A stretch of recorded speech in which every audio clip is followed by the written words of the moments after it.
योगीराम सूरत कुमार, योगीराम सूरत कुमार, योगीराम सूरत कुमार जय गुरुराया।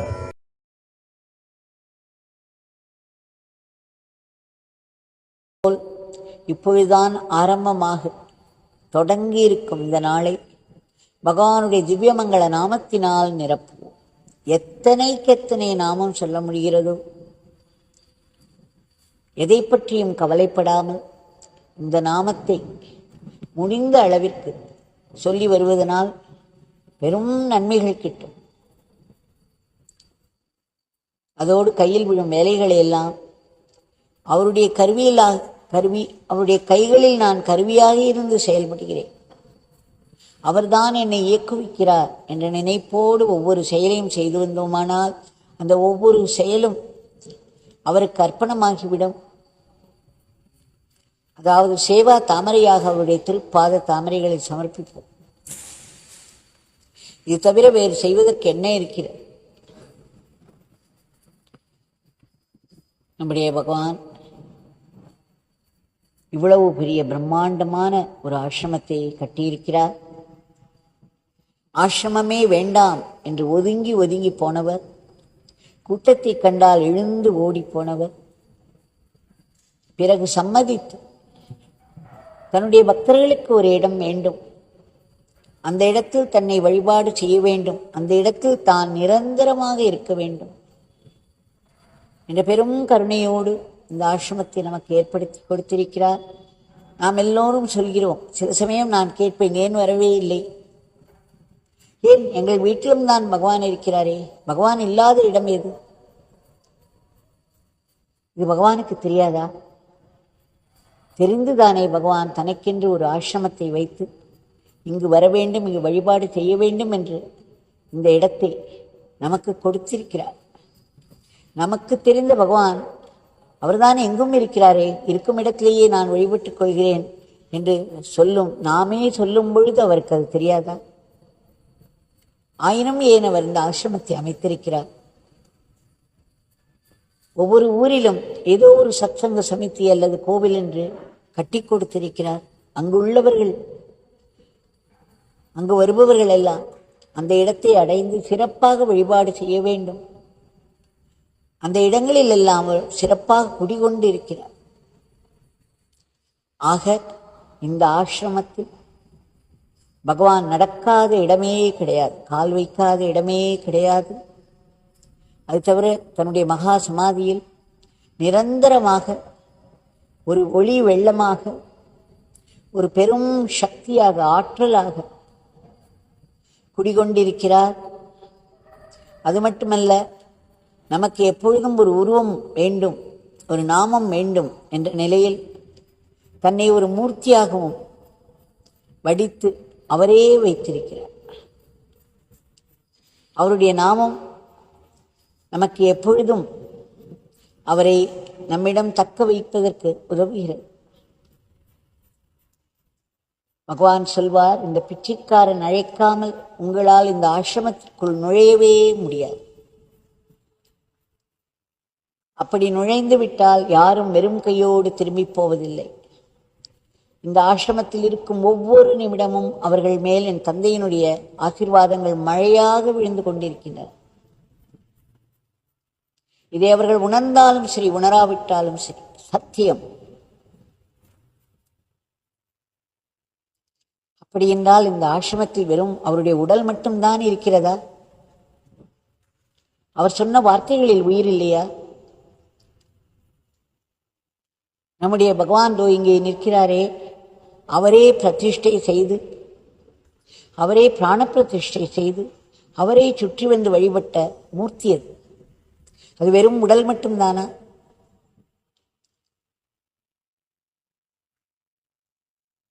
நாம் நம்முடைய அனுபவத்திற்கு ஏற்றவாறு எல்லாவற்றையும் பொருள் கொள்கிறோம். ஆனால் பகவான் சொல்லியிருக்கிறார், சாதாரண விஷயங்களுக்கு கூட ஒரு உயர்ந்த விளக்கத்தை கொடுக்கும் நிலையில் இருப்பவர்கள்தான் இறைவன் அருகில் இருக்கிறார்கள் என்று. இறைவன் அருகில் இருப்பவர்களுக்கே சின்ன சின்ன விஷயங்களுக்கு கூட, சாதாரண விஷயங்களுக்கு கூட ஒரு பெரும் விளக்கம் மனதில் உதிக்கும். எத்தனைக்கெத்தனை ஒரு உயர்ந்த விதத்தில் நாம் எல்லாவற்றிற்கும் பொருள் கொள்கிறோமோ அத்தனைக்கத்தனை நாம் இறைவன் அருகில் இருக்கிறோம் என்பதை உணர்ந்து கொள்ள வேண்டும். இதை பகவான் அடிக்கடி சொல்வார். ஆக இந்த ஆசிரமத்தில் நுழைந்து யாரும் வெறும் கையோடு திரும்ப மாட்டார்கள். நான் நினைத்துக் கொள்வேன், அவருடைய உடல் தேய தேய உருவாக்கிய இந்த ஆசிரமம் இன்றைக்கு அவருடைய உடலாக செயல்பட்டு கொண்டிருக்கிறது. இந்த அளவில்தான் அவர் உடலாகவும் இருக்கிறார். ஆனால் இந்த உடலுக்குள் அவள் உயிரோட்டமாக பெரும் கருணை பேராறாக இருந்து கொண்டிருக்கிறார். சில மக்கள் திருவண்ணாமலையில் குடிகொண்டு இங்கு வருபவர்கள் சொல்கிறார்கள், அம்மா உங்கள் ஆசிரமத்தில் நுழைந்தவுடன் நாங்கள் என்ன பிரார்த்தனை வைத்திருந்தாலும் தானே நிறைவேறி விடுகிறது என்று. அப்படி ஒரு உயர் சக்தியை இங்கு நிரப்பி இருக்கிறார் பகவான். அப்படி இருக்கும் பொழுது திருவண்ணாமலையில் உடல் மட்டும்தான் இருக்கிறது என்று நாம் சொல்லலாமா? எப்பேற்பட்ட ஆற்றல் மிக்க ஒரு பெரும் சக்தியாக பகவான் இங்கு செயல்பட்டு வருகிறார் என்பது இங்கு வருபவர்களுக்கும் இந்த இடத்தில் வந்து வழிபாடு செய்பவர்களுக்கும் தான் தெரியும். இன்றைக்கு பகவானுடைய உடலாக இந்த ஆசிரமம் ஸ்தூல உடலாக செயல்பட்டு கொண்டிருக்கிறது. இந்த ஆசிரமத்தில் வீசும் காற்று பகவானுடைய மூச்சுக்காற்றாக எனக்கு தோன்றும்.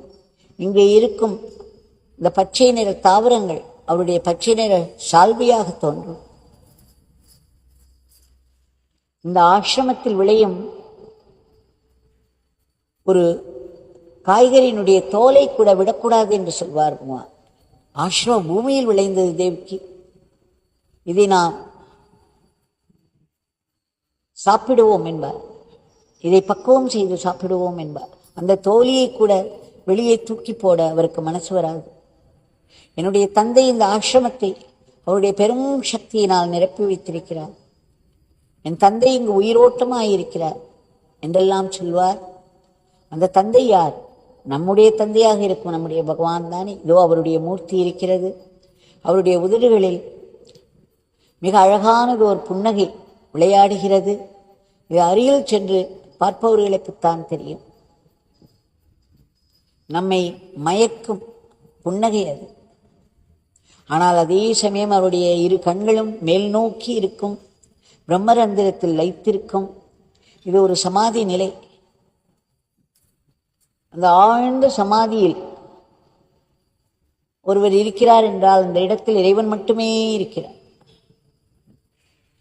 வெறும் உடல் அல்ல, இறைவன் தன்னுடைய பெரும் ஆற்றலோடு இந்த இடத்தில் அவர் உட்காரக்கூட இல்லை, நின்று கொண்டு இருந்து நமக்கெல்லாம் அருள் பாலிக்கிறார். ஒருவர் நின்று கொண்டிருக்கிறார் என்றார் மிகவும்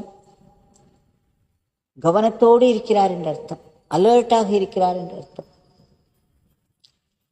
அவருடைய கைகள் உயிரை தூக்கி நமக்கு எப்பொழுதும் அருளை அள்ளி கொடுத்து கொண்டிருக்கிறது. பகவான் தட்சிணாமூர்த்தி போல் தெற்கு முகமாக இருக்கிறார். மரணத்தை வெல்ல வேண்டும் அல்லவா? தெற்கு பகுதியில் தான் எமலோகம் இருக்கிறது. அதனால்தான் தெற்கு பக்கம் நோக்கி நமஸ்காரம் செய்யக்கூடாது என்று சொல்வார்கள். நம்முடைய பகவான் தெற்கு நோக்கி நின்று கொண்டிருக்கிறார். கையை உயரே தூக்கி ஆசீர்வதித்துக் கொண்டிருக்கிறார். இன்னொரு கையானது இடைவிடாத ஜப்பத்தில் ஈடுபட்டிருப்பதை பார்க்கலாம். கட்டை விரல் அதோடு சேர்ந்து இந்த ஆள்காட்டு விரலும் இருக்கும் அந்த நிலை சதா அவர் ஜபத்தில் ஈடுபட்டிருப்பதை அடையாளம் காட்டுகிறது. ஆக இந்த பகவான் அது வேறு சொல்லியிருக்கிறார். பகவான் அவருடைய மகா சமாதிக்கு 3 வருடங்களுக்கு முன்பே அந்த இடத்தில் ஒரு நாற்காலியில் அமர்ந்து கொண்டு தன்னுடைய தரிசனத்தை கொடுக்க ஆரம்பித்தார். அப்பொழுதெல்லாம் சொல்வார், இந்த பிச்சைக்காரன் அருகே வந்து பேச வேண்டும், ஆசீர்வாதம் கேட்க வேண்டும் என்பதில்லை. யார் இந்த சிலையின் முன்பு நின்று பிரார்த்தனை செய்து கொள்கிறார்களோ அவருடைய பிரார்த்தனையை நிறைவேற்ற என் தந்தை உதவுவார், இந்த பிரார்த்தனைகள் நிறைவேறும் என்றே சொல்லியிருக்கிறார். ஆக உயிரோட்டமாய் ஒரு வைப்ரண்ட் பிரசன்ஸாக நம்முடைய பகவான் இங்கு இருந்து கொண்டிருக்கிறார். நமக்கு சாதனையை எளிதாக்கி தருவதற்காக 14 கிலோமீட்டர் அருணாச்சல மலையை சுற்றி வர வேண்டிய நிலையில்லாமல் நம்முடைய ஆசிரமத்தை ஒருமுறை சுற்றி வந்தாலே போதும். அந்த அருணாச்சலேஸ்வர மலையை சுற்றும் இந்த புண்ணியத்தை உங்களுக்கு நான் தருவேன். ஒரு அத்தாரிட்டியாக, ஒரு டிவைன் அத்தாரிட்டியாக இருந்து சொல்கிறார், ஆசிரமத்தை ஒரு முறை சுற்றுங்கள், நான் அந்த அருணாச்சல மலையை சுற்றும் பலனை உங்களுக்கு தருகிறேன் என்று. அந்த 2000 வருடத்தின் போது அந்த மலையில் தீபம் ஏற்றுவார்கள் அல்லவா, அருணை தீபம். அந்த சமயத்தில் எப்பொழுதும் வெளியே வந்து அந்த தீபத்தை எல்லாரோடும் தரிசனம் செய்யும் பகவான் அந்த முறை தன்னுடைய ஆசனத்தை விட்டு எழுந்திருக்கவே இல்லை. பகவானுடைய ஷிலாமூர்த்தியின் அருகிலேயே ஒரு நாற்காலியில் அமர்ந்திருந்த பகவான் அங்கேயே அமர்ந்து கொண்டிருந்தார். அவரிடம் திரும்ப திரும்ப சென்று, நான் அந்த தீபம் ஏற்றும் நேரம் நெருங்கி கொண்டிருக்கிறது என்று சொன்னால் ஓஹோ என்பார். அதற்கு மேல் எந்த பதிலும் இருக்காது. ஆக அந்த தீபம் ஏற்றி அவர்கள் அண்ணாமலை கரோகரா என்ற கோஷம் வானை தொடும். அப்பொழுது பகவான் சொன்னார், நீங்கள் இருவரும் இந்த பிச்சைக்காரனை சுற்றி வாருங்கள் போதும் என்றால் அருணாச்சலேஸ்வரர் மலையை சுற்றி வர ஆரம்பிப்பார்கள். அந்த தீபத்தை தரிசனம் செய்தவுடன் எல்லோரும் மலை சுற்ற தொடங்கி விடுவார்கள். பகவான் சொல்கிறார், அங்கே தீபம் ஏற்றியாகிவிட்டது, இப்பொழுது நீங்கள் இருவரும் இந்த பிச்சைக்காரனை சுற்றி வாருங்கள் போதும் என்று. தான் அந்த அருணாச்சலேஸ்வர தீபம் என்று பகவான் பலவிதங்களில் நமக்கு விளக்கியுள்ளார். ஆக சாட்சாத் அருணாச்சலேஸ்வரராகவே நின்று கொண்டிருக்கும் நம்முடைய பகவான், தெற்கு நோக்கி நின்று கொண்டிருக்கும் பகவான் கையை உயர்த்தி அபயக்கரம் நீட்டி, ஏன் பயப்படுகிறீர்கள், என்னிடம் வாருங்கள், நான் இருக்கும்பொழுது ஏன் பயப்படுகிறீர்கள் என்று சொல்லாமல் சொல்லிக் கொண்டிருக்கிறார். தன்னுடைய நாமத்தை விட்டு சென்றிருக்கிறார். அந்த நாமத்தில் அவர் பூரணமாக இருக்கிறார். ஒரு நாமம் கூட வீணாகாது என்று நமக்கு வாக்கு கொடுத்திருக்கிறார். அது மட்டுமல்ல, இந்த நாமத்தை சொல்பவர்களுடைய அந்த இறுதி மூச்சின் போது இந்த பிச்சைக்காரன் நேரே வந்து அமர்ந்து கையை பிடித்து அழைத்து செல்வேன் என்று வாக்கு கொடுத்திருக்கிறார். எப்பேற்பட்ட வாக்கு! நாம் எப்படி பயப்படுவோம்! அந்த நேரங்களை நினைத்து பார்ப்பதற்கே எல்லோருக்கும் நடுக்கமாக இருக்கும். ஆனால் அந்த நேரத்தில் கூட நீங்கள் பயப்பட வேண்டாம், நான் வந்து உங்களை கையை பிடித்து அழைத்து செல்வேன் என்ற வாக்குறுதி கொடுத்திருக்கிறார். ஆக இந்த ஆசிரமத்திற்கு வர வேண்டும் என்ற நினைப்பு வந்தாலே அதுவே ஒரு பேரருள். அந்த அருள் இல்லை என்றால் நாம் வீட்டிலேயே இருந்து கொள்ளலாமே, அங்கேயே பகவானை வழிபடலாமே என்று தோன்றிவிடும். ஒவ்வொரு இடத்திலும் ஒரு நகரத்திலும் பலவிதமான மக்கள் இருப்பார்கள். மக்களில் பெரும்பாலோர் இடுப்புக்கு கீழே தான் வாழ்க்கையை நடத்தி வருகிறார்கள். அதற்கு மேல் உயர்நிலை மையங்கள் நிறைய இருக்கின்றன. அந்த மையங்களுக்கு நம் மனம் செல்லும் பொழுதுதான் ஆன்மீக வாழ்க்கை தொடங்குகிறது. இல்லையென்றால் ஒரு கீழ்நிலை வாழ்க்கை, விலங்குகளுக்கு சமமாக நாம் வாழ்ந்து கொண்டிருப்போம். சாப்பிடுவது, தூங்குவது, இனப்பெருக்கம் செய்வது. அப்படி சாப்பிடுவதற்கும் தூங்குவதற்கும் வசதியாக பொருளை ஈட்டுவோம், அதை சேமித்து வைப்பது என்ற சுயநலத்தின் அடிப்படையில் வாழ்ந்து கொண்டிருப்போம். அப்படிப்பட்ட மக்கள் வாழும் நகரங்களில் அந்த எண்ணங்களின் குவியல்கள் அங்கு ஆகாசத்தில் நிரம்பி கிடக்கும். அந்த உயர்நிலை ஆன்மீக அந்த பெரும் சக்தி அது குறைவாக இருக்கும். மக்களுடைய எண்ணங்கள் ஓங்கி இருக்கும். அதனால் அந்த இடங்களில் செய்யும் வழிபாடுகளுடைய பலன் மிகவும் குறைவாகத்தான் இருக்கும். வழிபாடு செய்ய வேண்டும் என்று தோன்றுவதே பெரிய விஷயமாக இருக்கும். ஆனால் திருவண்ணாமலை போன்ற இடங்களில் அந்த உயர் சக்தி நிரம்பி இருக்கிறது. அதனால் இங்கு வருபவர்கள் சாதாரண வாழ்க்கை வாழ்ந்தார்கள் கூட அவர்களுடைய சக்தி நிலை மேம்பட்டுதான் இருக்கும். இதெல்லாம் சூக்ஷ்மங்கள். நமக்கு பகவான் இதை பல்வேறு விதங்களில் உணர்த்தி இருக்கிறார். ஆக ஆசிரமத்திற்கு வர வேண்டும் என்று தோன்றுவதே அருள். வந்த பிறகு இங்கும் அங்கும் வம்பில் ஈடுபடாமல், இவர்கள் என்ன செய்கிறார்கள் அவர்கள் என்ன செய்கிறார்கள் என்று விமர்சனத்திற்காக வராமல், பகவானை தரிசிக்க வேண்டும் என்ற ஆவலோடு அவரே பிரதிஷ்டை பிராண பிரதிஷ்டை செய்த இந்த பகவான் உயிரோட்டமாய் நின்று கொண்டிருக்கிறார். அருளை அள்ளி கொடுத்து கொண்டிருக்கிறார். இவரை தரிசனம் பண்ண வேண்டும் என்ற ஆவலோடு இங்கு வந்து மனதை எதிலும் அலைய விடாமல் சிறிது நேரமாக இருந்து இந்த ஆற்றல் மிகு சக்தி மிகு சன்னதியில் அவருடைய நாமத்தை சொல்வதே பெயர்பட்ட விசேஷம். அதனால் இதை நாம் செய்ய வேண்டும். இங்கு இருக்கும் காற்று கூட அவருடைய பிரசாதம் என்று நினைக்க வேண்டும். இங்கு நமக்கு கிடைக்கும் எதுவுமே அவருடைய பிரசாதம்தான், அவருடைய உச்சிஷ்டம். அவருடைய உபதேசங்கள் எல்லாம் அவருடைய வாய் வழியே வந்தவை. அவை அனைத்தும் நமக்கு உச்சிஷ்டம். அதில் ஒன்றை நாம் எடுத்துக்கொண்டு வாழ்க்கை முழுவதும் பயிற்சி செய்தால் கூட நாம் உயிர்ந்து விடுவோம் என்று பகவான் சொல்வார். If people practice, take up one teaching and practice it all their life, they will become one with my Father. ஆக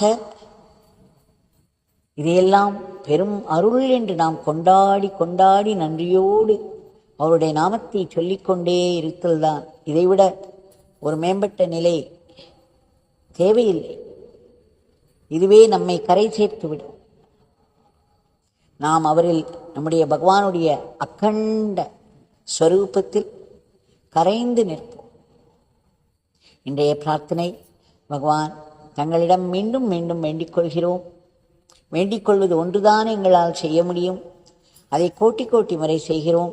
தாங்கள் பெரும் கருணையோடு உடனடியாக குறுக்கிட்டு இந்த உலகத்தின் போக்கை முற்றிலும் மாற்ற வேண்டும். இன்றைக்கு உலகத்தில் மக்களிடையே பகைமை உணர்ச்சி அதிகமாக இருக்கிறது. வன்முறைகளில் ஈடுபடுகிறார்கள். எதற்கெடுத்தாலும்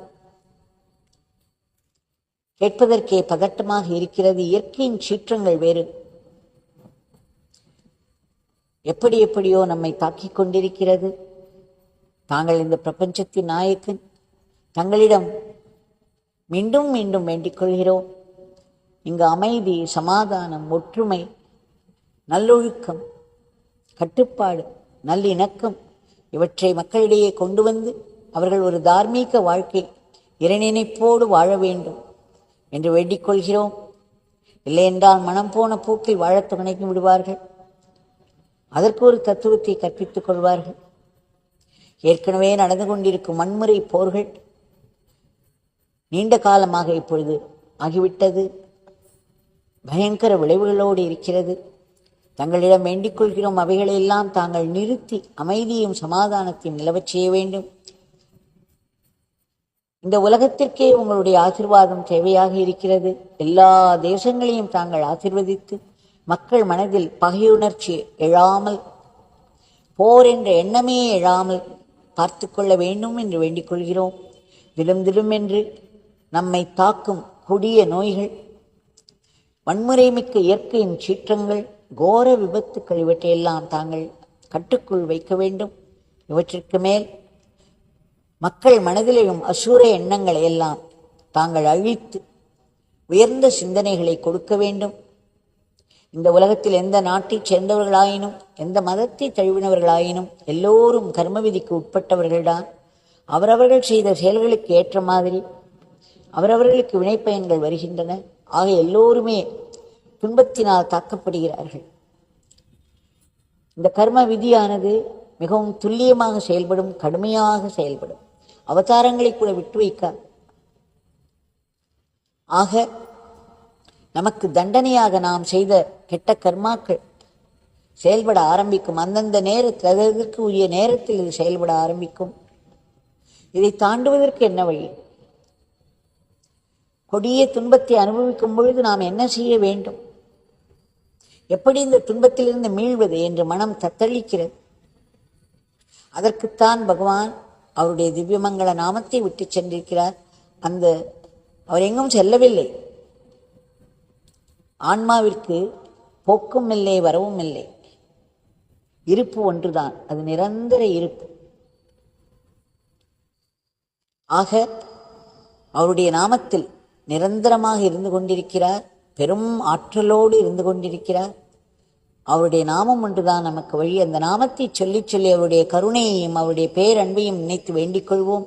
தங்களுடைய இந்த காரணமற்ற கருணையானது கர்ம விதிக்கும் மேலானது. அது உலகத்தில் துன்பப்படும் அத்தனை பேரையும் சென்று அடைந்து அவர்களுக்கெல்லாம் ஒரு விடுதலை கொடுக்க வேண்டும். இந்த துன்பத்திலிருந்து மீள்வதற்கு ஒரு வழி காண்பிக்க வேண்டும், மீள வழி செய்ய வேண்டும்.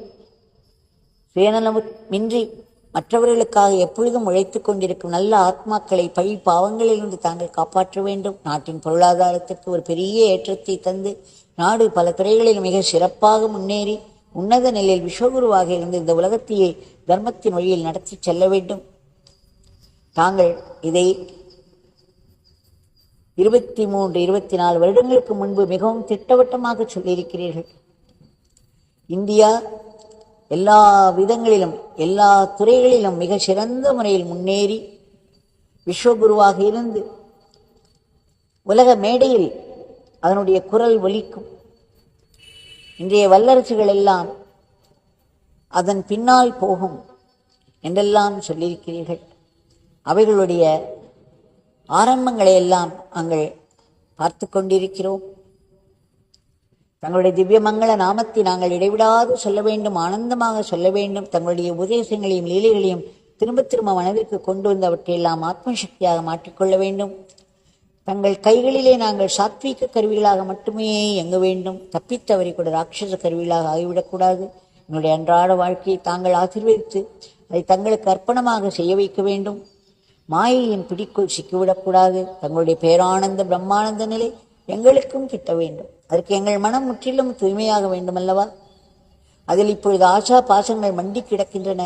பூர்வ ஜென்ம வாசனைகள் நிரம்பி இருக்கிறது. அதனால் திடும் என்று நம்மை ஒரு கொடிய பயம் அல்லது விஷம் போன்ற கோபம், நெருப்பு போன்ற வார்த்தைகள், பொறாமை, பொச்சரிப்பு, பழிவாங்குதல், காமம், எல்லாவற்றுக்கும் மேல் எதற்கெடுத்தாலும் ஒரு துக்கம் கொண்டாடுது.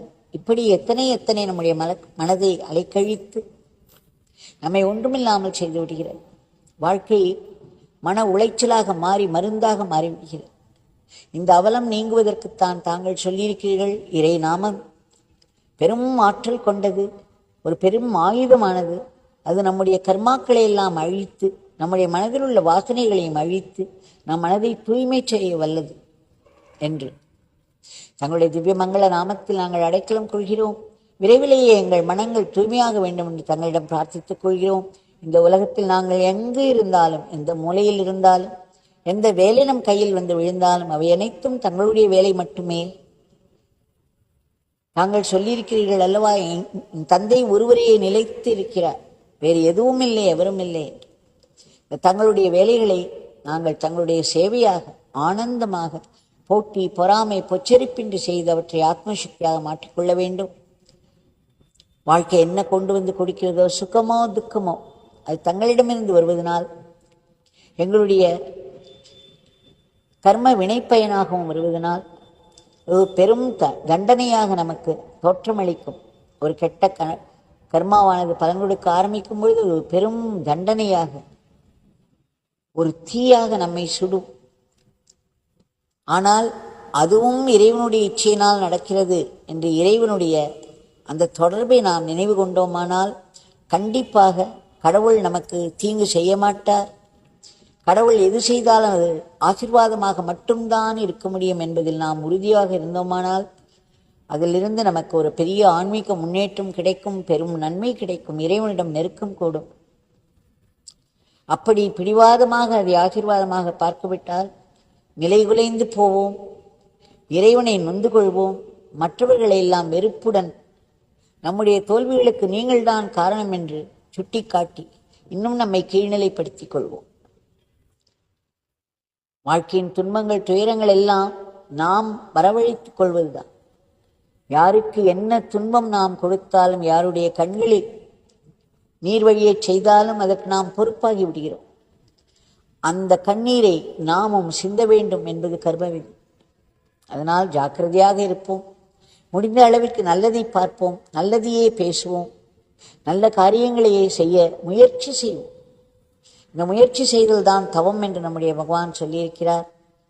பகவான் ஒவ்வொரு துன்பமும் துயரமும் தங்களுடைய ஆசீர்வாதம் என்று நாங்கள் நினைக்கும் பொழுது அது ஒரு உயர் ஞானத்தில் கொண்டு விட்டு விடுகிறது.